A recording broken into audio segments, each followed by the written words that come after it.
কত কিছুই ভুল জানতাম পিসি ভাইপোকে নিয়ে। একদিন ধরে আর শুধু আমি নই, অনেকেই তাই জানে। আর পুরাণ চর্চা করতে গিয়ে বোকা বনে গেলাম। সত্যি, লোকের মুখে মুখে জনশ্রুতি কত যে ভুলভাল হয় তা জানলাম পুরাণ বিশেষজ্ঞদের মতামত পড়ে। তা কী সেই রটনা? হোলির আগের দিন হোলিকা দহন মোটেও হিরণ্যকশিপুর বোন হোলিকা বুড়ির ঘর জ্বালানো নয়। তা শাস্ত্রে যতই থাকুক না কেন যে রাক্ষসী পিসি প্রহ্লাদের ভয়ের কারণ। হ্যাঁ, মানছি, দুষ্ট পিসির প্রহ্লাদের প্রতি মোটেও কোনো স্নেহ অবশিষ্ট ছিল না, কিন্তু তার বাবা হিরণ্যকশিপুর প্ররোচনায় ছেলের বিষ্ণু ভক্তি দেখে সুইসাইড বম্বারের মতো প্রহ্লাদকে কোলে নিয়ে সেই বিশেষভাবে প্রস্তুত ঘরে তিনি মোটেও বসেননি, কিন্তু ইনভিজিবল ক্লোক গায়ে দিয়ে। লোকমুখে প্রহ্লাদের এহেন পিসির হত্যার আড়ালে মূলত বিষ্ণুভক্ত প্রহ্লাদের মাহাত্ম্য প্রচার হলো। তবে হ্যাঁ, পিতা পুত্রের চিরাচরিত ইগোর দ্বন্দ্বে জর্জরিত হিরণ্যকশিপু ছেলেকে একসময় পুড়িয়ে মারতে উদ্যত হন বইকি। আর নারদ পুরাণে ন্যাড়া পোড়ার শুকনো ডালপালাই হলো হোলিকা, যাকে শুষ্ক ঋতুতে অগ্নিসংযোগ করে প্রহ্লাদকে সেই আগুনে পুড়িয়ে মারার চেষ্টার কথা বলা আছে। তার মানে আমরা কিন্তু কিছুটা শুভ শক্তি বরণ করে অশুভ শক্তির বিনাশ করি, মানে সেই অসাদো মা সদ্গময় তমসো মা জ্যোতির্গময়, অন্ধকার থেকে আলোর দিকে যাওয়াই হলো হোলি উৎসবের মুখ্য কারণ। তার রাক্ষসী পিসি সমস্ত পুরাণের মতে হিরণ্যকশিপুর বোন দানবেশ্বরী সিংহিকা, যিনি দানবরাজ বিপ্রচিত্তির স্ত্রী। আর ডালপালায় আগুন দেওয়ার কারণটা ওই যে বললাম, নেগেটিভিটি দূর করা। আর মূলত আমাদের কৃষিপ্রধান দেশে শীতের শেষে সব শস্য, মানে ছোলা মটর এইসব শস্যাদির সেই আগুনে আহুতি দান, আর সেই সঙ্গে ঘুঁটের মালা জ্বালানোর কারণটা কিন্তু আয়ুর্বেদিক। চরক সংহিতায় ঋতু পরিবর্তনকালে এইসব শ্লেষ্মা, কফ, বাত, জ্বরজনিত ব্যাধির উপশমে সেদন প্রক্রিয়ার নাম আছে, যাতে কিন্তু লিটারেলি আক্ষরিক অর্থে ঘাম দিয়ে জ্বর ছাড়ানো হতো সে যুগে।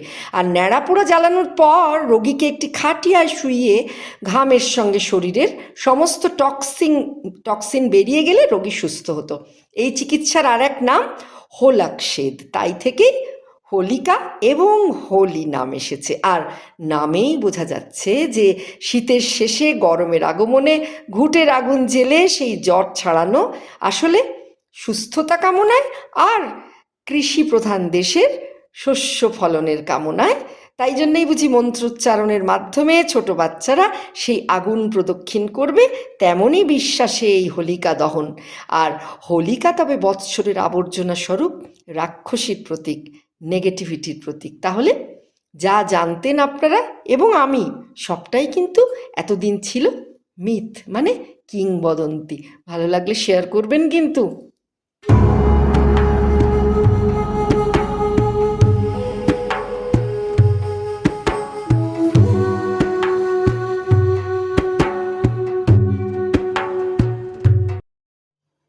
ভিডিওটা সম্পূর্ণ দেখবেন, তাহলে জানতে পারবেন অনেক কিছু। আমাদের দেশের প্রাচীনতম উৎসব হোলির নামটা কোথা থেকে এসছে জানেন? সেই নিয়েই বলবো আজ।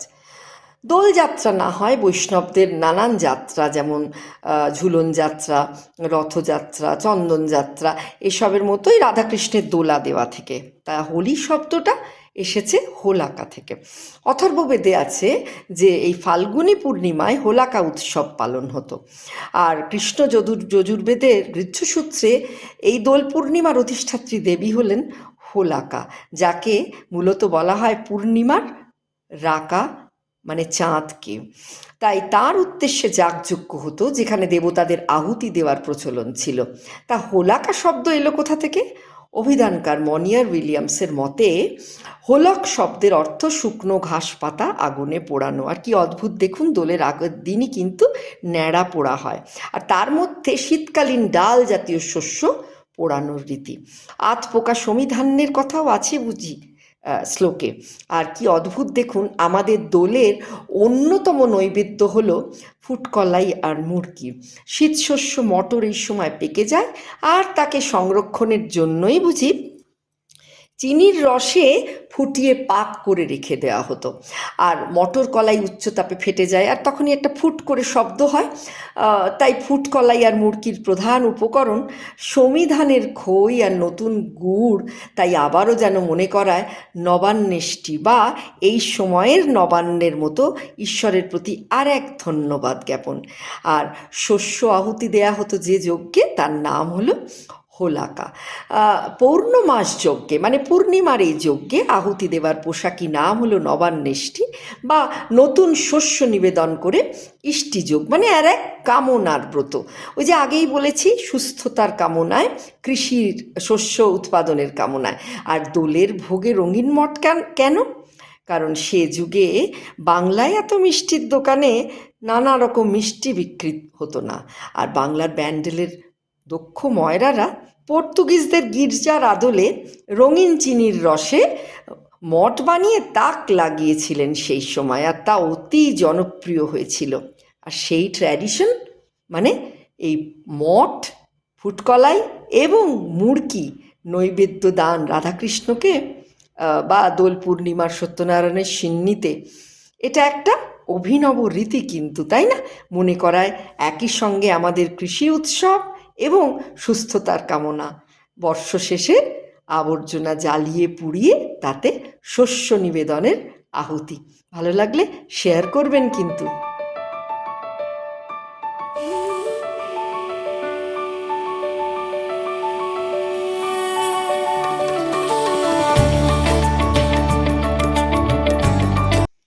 পুরাণ চর্চা করি তো, পুরাণের নানান বইপত্র পড়ি, আর সম্প্রতি এই তথ্যগুলো আপনাদের সঙ্গে তুলে ধরতে ভালো লাগে, শেয়ার করতে ভালো লাগে। তার কারণ হলো আপনারা অনেকেই আমাকে জানাতে বলেন এবং জানার আগ্রহ দেখে আমারও খুব ভালো লাগে, তাই আমারও বলতে খুব ভালো লাগে। তা আজকে বলবো যে হোলি বা হোলক, আগের ভিডিওগুলোতে বলেছি কেন বলে হোলক। হোলি বা এই হোলক মূলত মদন উৎসব। নারদ পুরাণে ফাল্গুনী পূর্ণিমার মাহাত্ম্য দুটি কারণে। এক হলো জীর্ণ পুরনো বাৎসরিক আবর্জনায় আগুন দিয়ে নতুন বছরের সূচনায় সমস্ত নেগেটিভিটি বিদায়ে পজিটিভ শক্তির বরণ, আর দুই, সেদিনই শিবের তপস্যা ভঙ্গ করতে গিয়ে মদন কিন্তু পুরো কেস খেয়েছিলেন। শিবের ত্রিনয়ন থেকে নির্গত আগুনে ভস্মীভূত হয়েছিলেন কামদেব মদন। বৈদিক গ্রন্থে মোটামুটি 800 খ্রিস্টপূর্বাব্দ থেকে বর্ষারম্ভ গণনা হতো ফাল্গুনী পূর্ণিমা তিথিতে। তাই নতুন বছরের প্রথম রাত্রে যাগযজ্ঞ, নবীন শস্যের আহুতিদান, রোগ মুক্তির প্রয়াসে আগুন জ্বালানো, হই হুল্লোড়, মদ্যপান, খাওয়া দাওয়ার মতো উৎসবের রীতি ছিল বই কি। মধ্য ভারত থেকে সমগ্র দক্ষিণ ভারতে তাই হোলি পালিত হয় মদন ভস্যের তিথিরূপে। সেখানে ডালপালা দিয়ে প্রেমের দেবতা মদনদেব এবং তার স্ত্রী রতি দেবীর অবয়ব জ্বালানোর রীতি। সেখানে হোলির রং খেলার যতটা মানে বাহুল্য বা প্রচলন নেই বললেই চলে, আর মূলত তা কিন্তু কাম দহন। কি অদ্ভুত না! আমরা এক রকমের হোলি জানি দ্বারকা, বৃন্দাবন বা সমস্ত বৈষ্ণব ক্ষেত্রে, বা আমাদের শহরেও মহানগরেও দেখি সব রকমের হোলি পালন বা দোলযাত্রা পালন। আমাদের বাঙালিদের দোলের, সত্যনারায়ণের শিরনি মানে দোল পূর্ণিমায় আমরা দেখেছি, ছোটোর থেকে দেখি এবং বিভিন্ন জায়গায় এখনও দেখি। তাই কাঁসর ঘণ্টা বেজে উঠলেই আমাদের শাঁখের আওয়াজে মনে পড়ে যায় সত্যনারায়ণের সিন্নির কথা, আর সেই সঙ্গে প্রসাদ, মঠ, রঙিন মঠ আর ফুটকলাই এবং মুড়কির কথা। আগের ভিডিওতে বলেছি কেন এই ফুটকলাই, মুড়কি এবং মঠ নিবেদন করা হয় হোলিতে বা দোলযাত্রায়। তাই আজকের বললাম মদন উৎসবের কথা। আপনাদের কেমন লাগলো ভিডিওটা জানাবেন বই কি আমাকে।